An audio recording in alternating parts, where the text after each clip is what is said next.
So today we are going to discuss about the diagnostic methods in endodontics. So in this session, I am going to cover first 7 topics, and the 8 topic will be covered in the next session. That means the part two. In part one, we are going to see about the visual, tactile inspection, percussion, palpation, mobility and depressibility, bite test, magnification and radiography. Okay, let's go one by one. So coming to the visual and tactile, um, 1 minute, visual and tactile inspection. It's majorly divided into two parts, that examining the hard tissue and examining the soft tissue.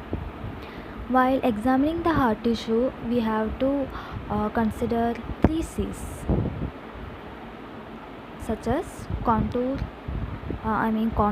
color and consistency. In color, the vital tooth always appear translucent and it have reflective properties, while non-vital tooth will always show a discolored appearance and opaque appearance. Contour in affected tooth, such as affected by caries, fracture, wear, restoration, always there are some loss of contour. And coming to the consistency, normal consistency is seen in normal tooth, while hypo and hyperplastic consistency are seen relative to the caries, internal external absorption condition.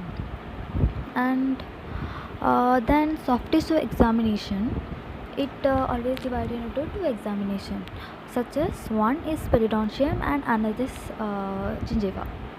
So gingiva, as like previous hard tissue, the color, contour and consistency should be diagnosed, such as in color, the inflamed gingiva always show a reddish color, where the normal gingiva show a healthy pinkish color. In gingival disease, there always a change or loss of contour.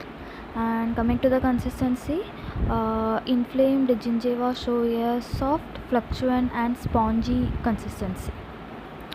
Then moving to the periodontium, periodontium should always examine in a good light and dry condition. Mostly a sinus tract or fistula are examined. So for examination of the periodontium, the probes usually used are William probe, where no color coded at 4th and 6th places, UNC 15 probe, where color coding seen in 5th, 10th and 15th region, and WHO probe, where a ball ended tip with a 0.5 mm and a color coding from 3.5 to 5.5 mm is seen. So the next method is percussion.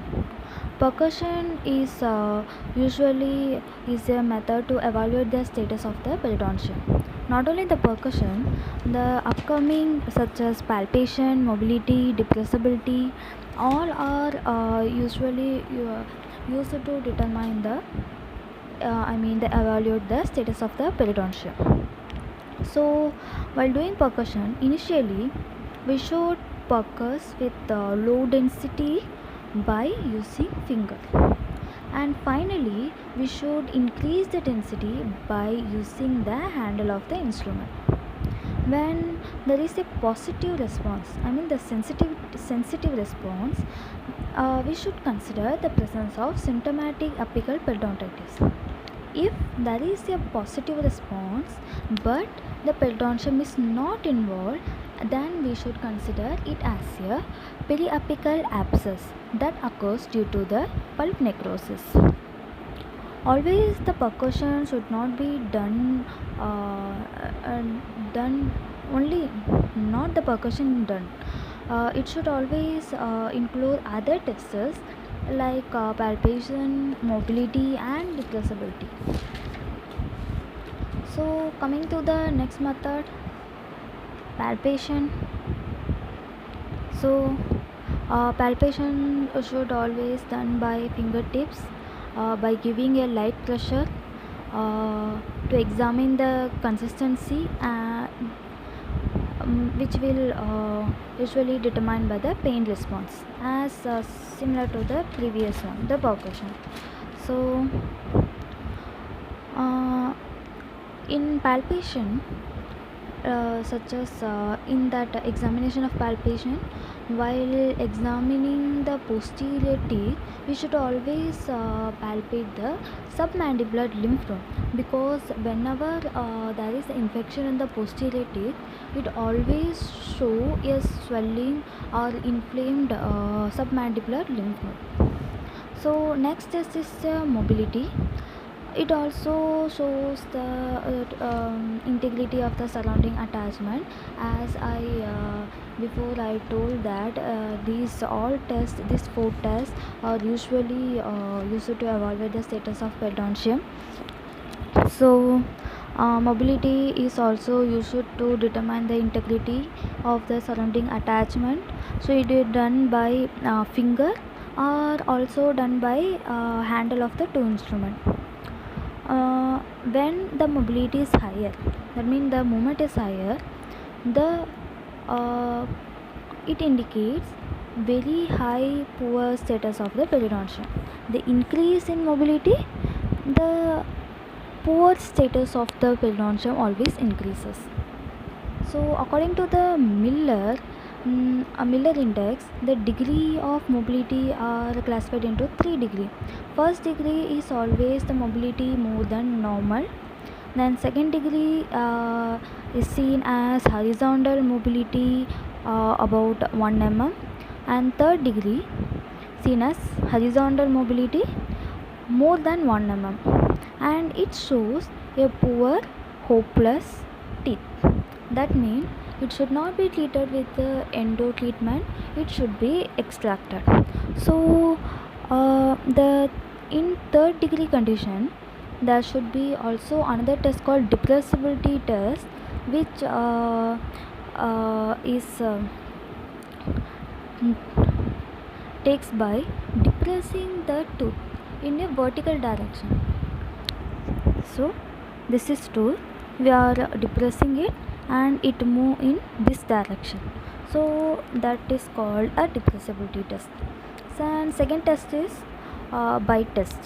Bite test always shows a pain response in two different varieties, such as pain on biting and pain on release of biting. While a pain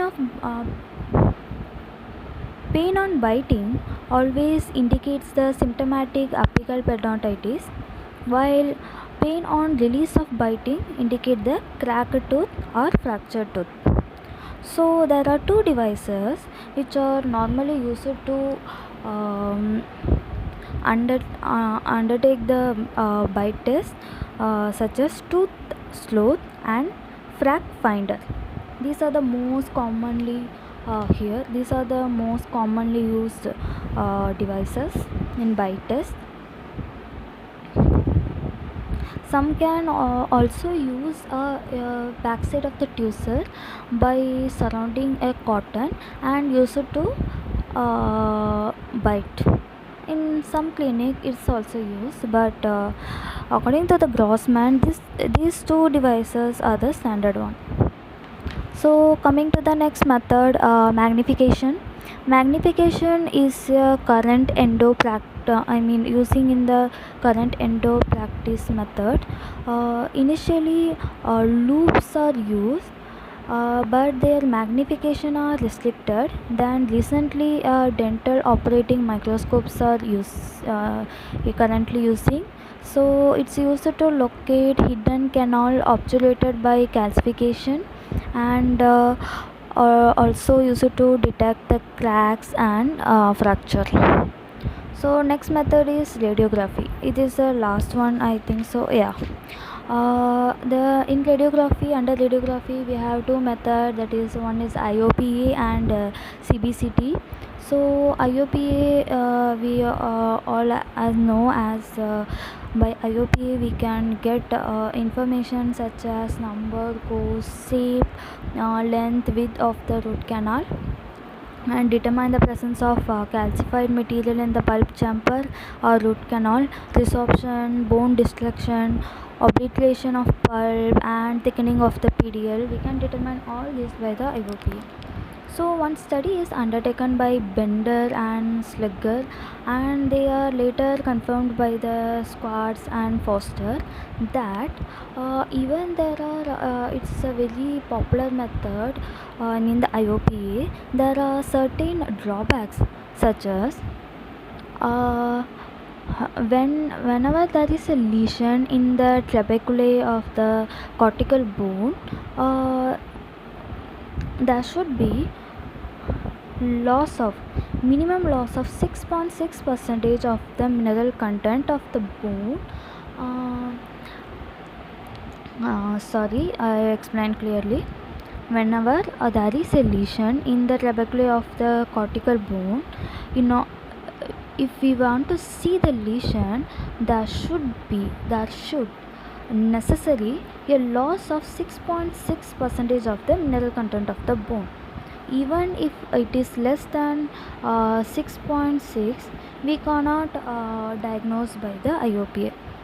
So the second one is, if the lesion is in this size, it will always appear larger than the normal size in the IOPA. So another study is undertaken by the Godman and Co indicates a 5 dentists. I don't know clearly whether they can be a student of the Goldman, I don't know, but Goldman and Co, he proposed that only 67% of the problems are diagnosed by the IOPA.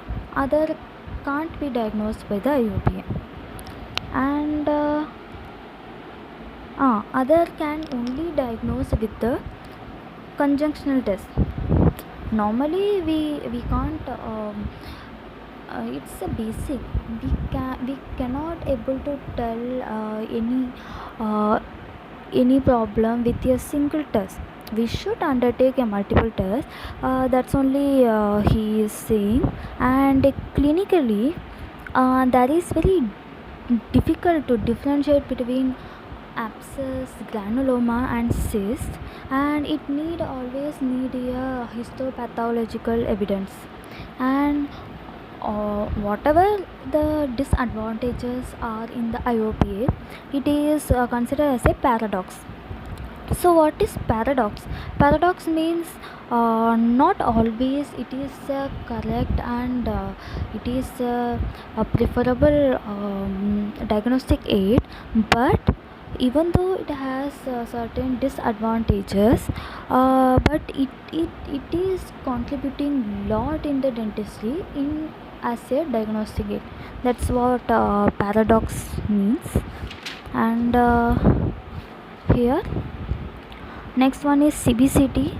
CBCT is a advanced radiographic method. We all know that because of the limitation in the two-dimensional imaging, such as image distortion and superimposition, the invention of the three-dimensional imaging such as CBCT is discovered.